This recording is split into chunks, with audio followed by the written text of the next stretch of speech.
Hi, this is Jack Downs with a brief tutorial on the green screen and adding motion to still images in Premiere.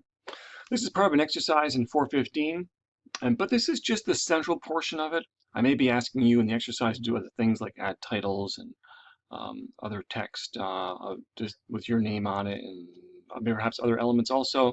But this is just for these particular tasks. First of all, I would go to the assembly area, and I actually have already put in. I have 4 files here. You probably only have 3. This is an extra one here. In the assembly area, now I'm going to go to editing. I'm going to make my sequence using the green screen piece. This is my green screen piece. You have yours. I'm going to go and just drag it onto the timeline and make my sequence with it. And then, as I'd like to do, I'm going to change the name of the sequence that has been made to something else, like bear seq, or you put what you want. Now, I could first have brought this into the source window, and I could have used that as a trimmer to trim it up to a certain length, because I know that it's got to be trimmed. Yours will have to be trimmed also. You certainly has a bunch of stuff at the beginning and the end which is not worthwhile. I'm going to do the trimming myself right here in the timeline, but you could do it either way. You could trim it first.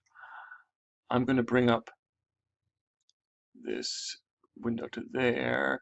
I'm using my audio to trim it because I've already listened to it. I know that this is the portion that I want right here. So, and I could zoom in some more if I wanted to make this a little easier, but anyway, so that's the portion I have here. Okay, there I am with the green screen. So what do you do with green screen?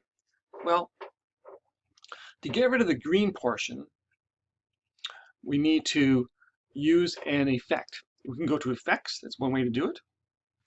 In the effects panel over here, we have video effects. And then the video effect that we want is in the keying area. Keying. You could actually use a lot of these that have to do with color keys or chroma key, which is what we do with green screen. The reason we use green is because that bright green is unlikely to appear in nature very much, so it's easy to isolate. We're going to use Ultra Key. So how do we use it? If you drag and drop it on the video portion in the timeline, it will activate it. It will add it as a special effects here. And we can see a little FX appears in the timeline in our element. When we select it, we also now have up here the editing controls. We can still go back to the source panel if we need to with editing controls. If we click back and forth, we have to go back and click on the clip itself. Now we're seeing the editing controls for that thing. We don't want to deal with motion right now. We want to deal with Ultra Key, so I'll close that up. Ultra Key is right here. The key first step is to grab the dropper and to select a piece of the green. Now you want the most average piece of green. If you made a mistake and you clicked in the dark areas, you see you got a lot of shadows and stuff there still. So you wouldn't want that. Instead, you want to click in the more general area. I'm going to click right here. And it does a very good job automatically of dropping out all that green and pulling it all together. There's more we can do though, but it might be easier to see the effect if we put a background there. What could we use as a background? How's the background going to work? Well, to make the background work, we're going to take the video portion of this clip and slide it up to make a gap to put something beneath it. Now you could use an image like this image of trees, which might be somewhat appropriate, right? Put a forest behind me as I'm talking. That would be fine. You could go get a picture of the White House press room and make it look like I'm sitting in the press room or something. You could do all that sort of stuff. But instead, I'm going to suggest we use the provided animated background. Here it is. I'm going to zoom in to this a little bit, like that, so you can see it. Now, one of the issues is that this animated background is very small. But if I do a right click on it and choose scale to frame size, it will zoom it up to full size, and then I'm going to go drag and drop it again, do the same thing. You get the idea. And again. And I'm actually going to need yet one more after, because I'm going to have to trim this one at the end.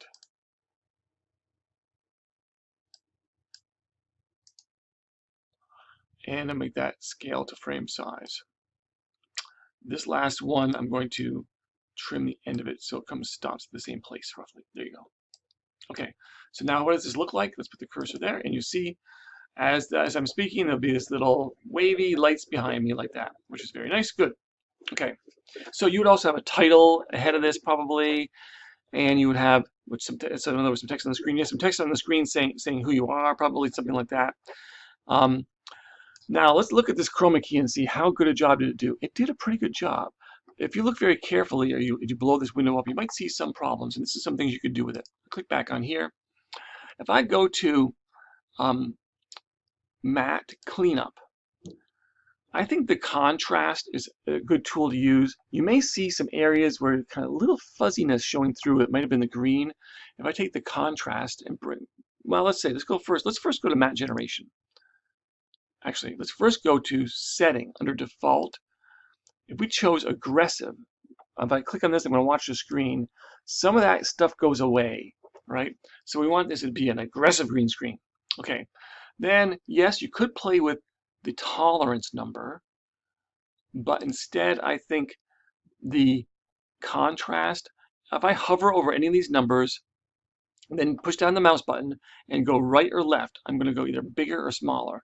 I'm going to hover over this, which started at 10. I'm going to watch the screen as I go up, and I see I'm kind of pushing that shadowy area away. I'm going to go way up to 100 on the contrast. Okay.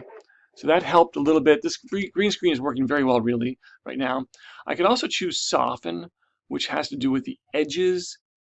So watch the edges of my figure when I change soften. It's sort of like the feathering in a little bit. I could change that a little bit if I think it looks better. I could also choose choke, which has to do with again, the area, the edges, where the edges are picked. And it will bring bigger or smaller the edges. So I'm going to leave choke back there actually. You can play with some more of these. I will include for you a description of what they do, and you can learn a lot more about these settings and how you can make the green screen better. The ideal thing is to have a really good green screen behind you to begin with, though. So we did the green screen, great. Now let's go ahead and let's put an image on the text. And as we're talking about bears, I'm going to put a bear on there. And I want to make that bear stay there for about 10 seconds, maybe 12. As I open this up, by the way, you can see on the right, it's showing me the duration of it. Let's say I'll make it 12 seconds. Sure, why not? I can decide where the best place to put it is or not. I'm going to put fades on the beginning and end of this, but first I'm going to do the motion and other stuff. It'll be easier to see if I do this first. So I'm going to put my cursor right here. Let's pause there. So I put my cursor right at the start of the bear, right there. And I'm going to make sure the bear is selected, not this other stuff here, but the bear clip itself is selected. And now I'm going to go up here to the effect controls, which you might have to change back if it's changed to source or something. Effect controls, I'm going to change to motion. What I have here is a timeline. You may not have this until you start to activate the animation. Let's see what happens for you. But either now or as soon as you start to activate the animation, you'll see this is a timeline. This is how long the bear is on the screen in frames. So what our idea is, you see the bear is a little bit off the screen. He's too big for this frame. Our idea is we're going to start with him in the picture fully, and then we're going to zoom in and across so we just see mostly his head. But we don't want it to be too extreme. We're going to just zoom a little bit. So we're going to use position and scale, and we're going to animate both of these. So we're going to make keyframes. The keyframes are going to be created where this scrubber area is here. We can change the scrubber to the end of the bear or the beginning of the bear. So at the beginning of the bear, what do we want to look like at the start? So I'll go to position, and I'm going to click on the little clock, which turns the animation on. So now animation is on for position. Oops, no, cancel. We want the animation on. I click it again and go off. And now you see a little keyframe has been started. So right now it's saying, is this how you want it to look? And no, I do not. I'm going to change the position. These two sliders here are, this is up, down, and this is left, right. So I start to slide on the up, down, and go to the pull on the right side of it. It's going to move it down. So I want to start there. I'm actually going to back the bear up a little bit too. There's a lot of frame here. So I can back the bear up a little bit too, like that. So that's where I'm going to start the bear. And what about the zoom portion, the scale portion? How is the bear going to be scaled? So I'm going to animate that also. See, another little keyframe has been created right at the very beginning. And I guess I'm going to zoom out a little bit. Here's the zooming. I'm going to zoom out. I want to make sure I don't zoom out so much. I don't want to see the frame around it. I just want to zoom so I can get everything in there like that. Okay, so that's the zoom portion. Now I'm going to put my cursor way out here someplace. I could do multiple keyframe movements. We are actually doing positioning and scaling at the same time. I could go do one thing, another. Over a long period of time, I could do many different actions in here. So our keyframe is going to be created here. Good. What are we going to do? I'm gonna zoom in and move across. So position is going to change. I'm going to change the scale first this time, though. I'm going to change. Change the position first this time.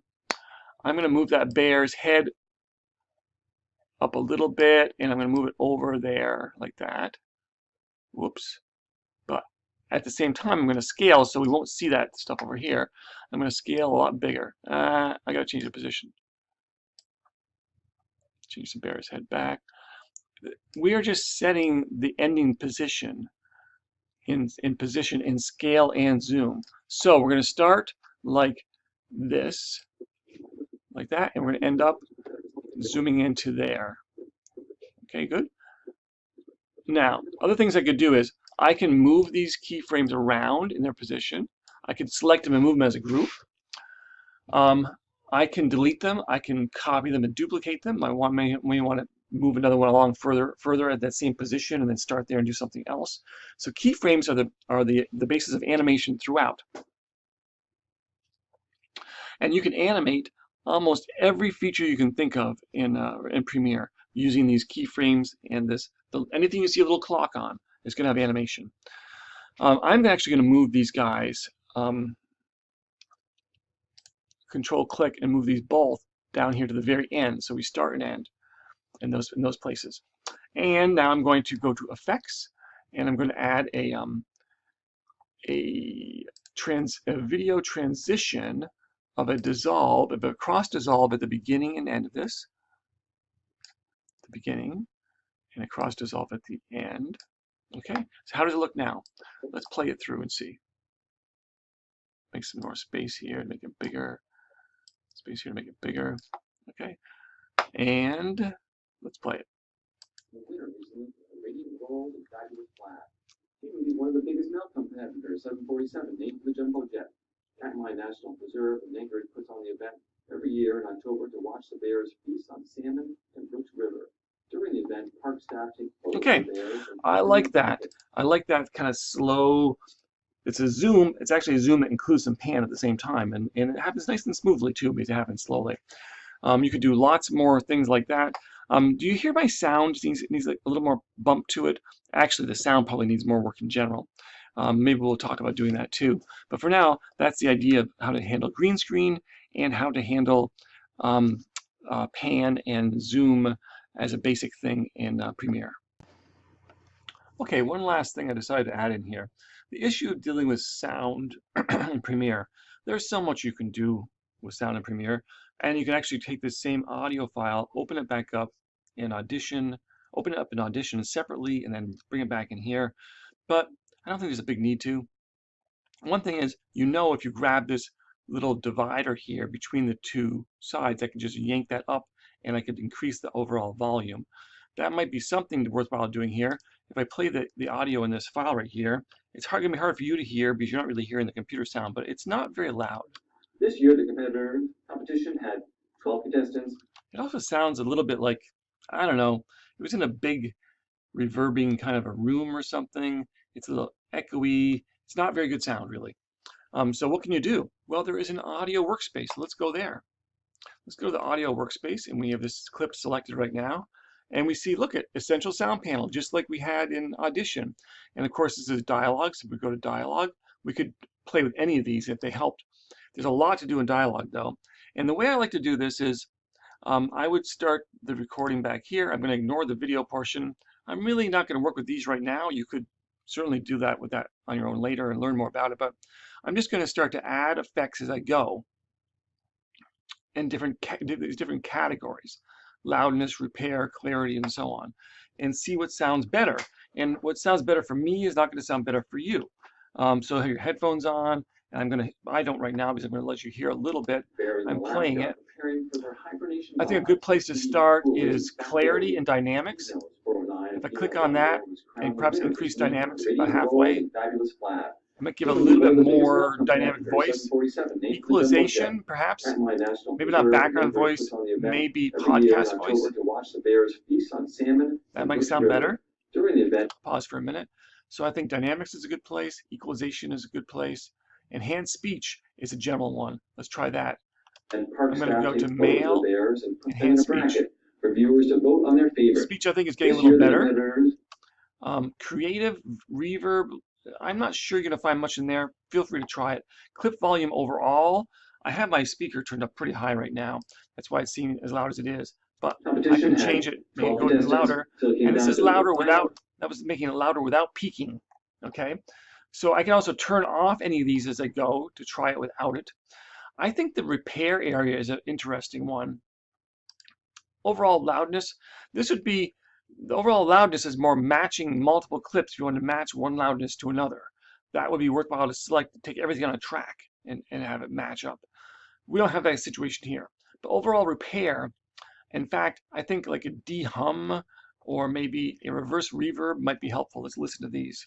Face off between B nose and 7. That bear week takes place right before the bears go to bed to hibernate. This is the time when bears maybe a reverse reverb at a lower level, or maybe I could do a reduced noise when the salmon start to swim upstairs through the park. At a lower level. Survival of the fittest is tough out or maybe a de-hum. Thanks to feed nose. I don't like that. Women can do it too. So, in other words, continue to try these different features until you improve the sound as best you can. Realizing that what you're doing here is not exactly the same as in Audition, but very similar, and you get fuller results there.